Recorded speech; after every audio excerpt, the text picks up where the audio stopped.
welcome. This is Kevin, also known as AWOL, and today I am going to start this video with making a pattern for a candy stripe bracelet. And I know that seems really weird, especially since this is a semi-advanced tutorial, but bear with me, this will all make sense.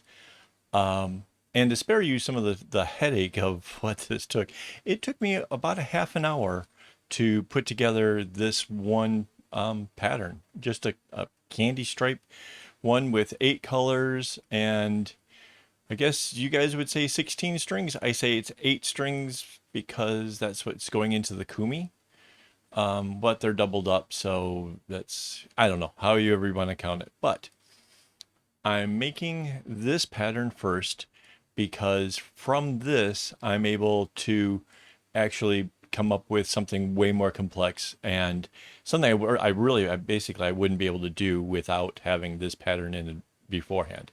So what is it we're going to do? We are going to, well, I guess the easiest way to describe this is you've probably seen the bracelet where coming right down the middle of the bracelet, there's a stripe. Usually it's like maybe 3 knots wide and you have a stripe.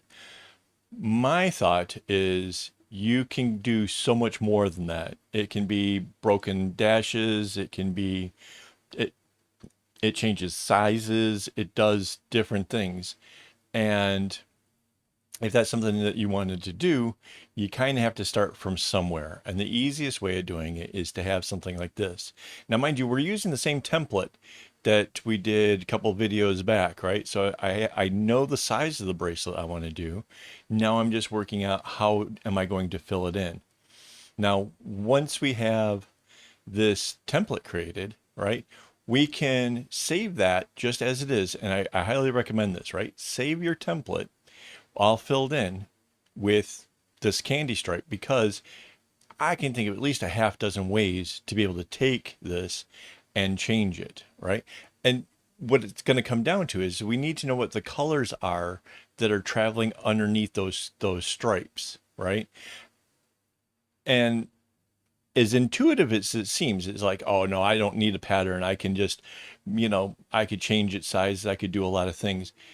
Honestly, once you try to do something really complex, like the bracelet I'm going to show you here today, you'll see that really you need to be able to have something to look at and to help guide your way. Now, mind you, like I said, this one here is using 8 colors. Like we have 4 cold to the right hand side and 4 hot on the left. Now that's because that seemed really easy for me, but if you want to do it with 16 colors, I think it'll come out even better still, right? But again, this is all just kind of trying to show you the groundwork so that way you can do this yourself. Now there's my candy stripe, and what I need to do next is to find the center. So I'm using the guideline there to show me where the middle is, and I'm going to use another guideline to kind of give me the straight up and down center. And I'm going to start right there in the middle to kind of where is this design going to begin, right? And I can use the eyedroplet tool to pick up the color of, like, say that there's that blue right there, right? And then I know, okay, so going 2 down, go 2 up. Again, this is about trying to create a sense of symmetry, right? Something that I personally really like in my own kind of bracelets, right? And so you can see there's like 6 in the middle. And mind you, I'm kind of, this part is sped up just a little bit, but mostly because I just didn't want you guys to have to like suffer through. I think it's probably 20 minutes or so of doing this. I brought it down to like 10-ish. So it's like twice speed. But what I'm doing here is I'm trying to, it started out with 1, now it's going to 3. And then from there, I'll go take it to 5. And there's a lot of me going back and forth, and you'll see this, of trying to make sure that I get both sides the same. And it was a little bit tricky for me to try to count that out. And this is why it doesn't work when you're trying to do this on the bracelet itself, why you want this pattern to be done on your computer, and then you can come back and you can mess with this this way, right? Because if you try to do this on the bracelet, I can guarantee you're just going to mess it up. Mind you, there's two blues in there. I ended up changing it because I ended up going with a light green and then the darker green. I actually changed it so that way when I was looking at it, it just made it easier for me. And the tools in the paint thing actually make that really easy. You can see that I'm going to, in this some point here, I start adding in more guidelines so that way I'm sure to know where I'm making those changes. And interesting side note, that kind of came in handy when I start messing around with, trying to find even more patterns and stuff out of this. So playing with your guidelines can kind of help you to find what kind of spacing and stuff that you want to actually use with these.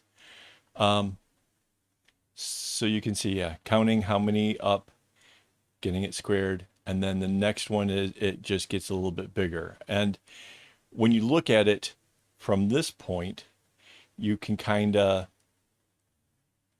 it just looks like it's just like two across, but when you count them diagonally, it's three across, and the next ones will be five across, right? And again, I came up with an idea. This usually kind of happens to me like right as I'm like falling asleep. I suddenly say, wow, what if I did? And the next day I wake up and this is what comes of that. And lucky for you guys, I can record what it is I'm doing and kind of share that with you because I think there's a real chance of, I don't know, I suspect that somebody else is going to see this, become inspired, and then teach me about a pattern that I had never considered before. Because honestly, this is the kind of thing that could come from this, right? So you see, okay, now we went from two sideways to three sideways. And this is where, like I said, it goes from being three in the row to five in the row, right? Yeah, I'm sure that there's somebody out there who's just needing this kind of information to be able to go and design their own bracelet.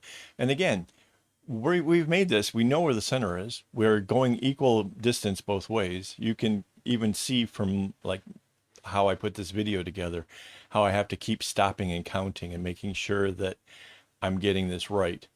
And there's a number of having to undo, you know. I'm not perfect. That's part of the what makes it on a computer so much easier.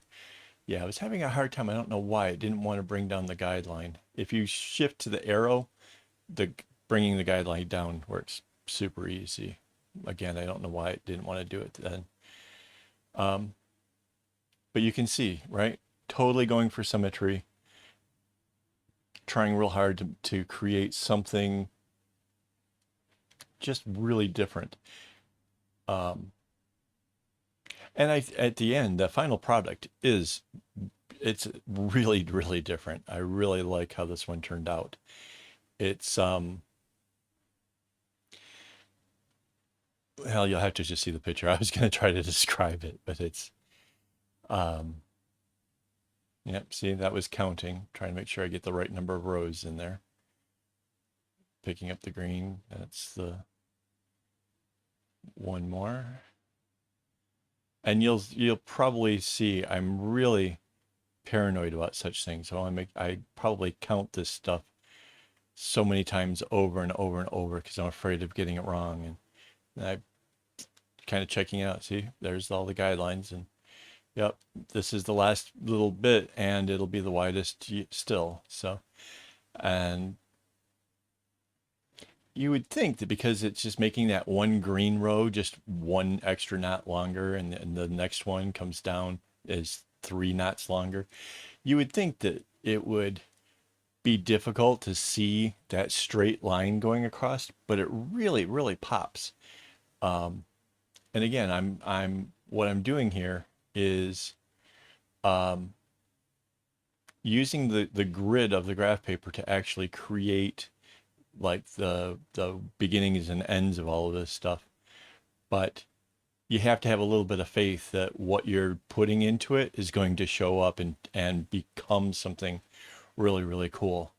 And yeah, maybe that's what I got from experience, is the knowledge that trying stuff like this will pan out. And even if it comes out not quite as I expected, it's still going to be a thing. It's still going to be something um, different, exciting, fun. Um, and people ask me, like, how do I stay motivated on making my bracelets and not just like starting a project and not finishing it? This is it. Get excited about something that you made, that's your design, that's that you put the effort into, and suddenly putting together the bracelet seems to be like the easiest part, you know? Seeing how it turns out is the most exciting thing I can think of as I'm tying it together. And as I'm putting it together, I'm like, wow, is it doing the thing? Is it just like this?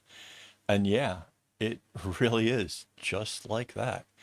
And when I make it smaller like that, I like to be able to see like what I think it'll look like.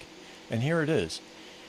I think this is gorgeous. I think this is something that you might not get from the other websites because it is, a pattern that takes up the entire bracelet, and it's to my center, to my length of a bracelet. So, hopefully you learned something. Hopefully you're inspired. I hope so. Thank you to my Patreon people. You guys, with your support, have made all this stuff possible, and I couldn't do it without you. So thank you very much to each and every one of you. And until next time, don't get your strings in a bunch.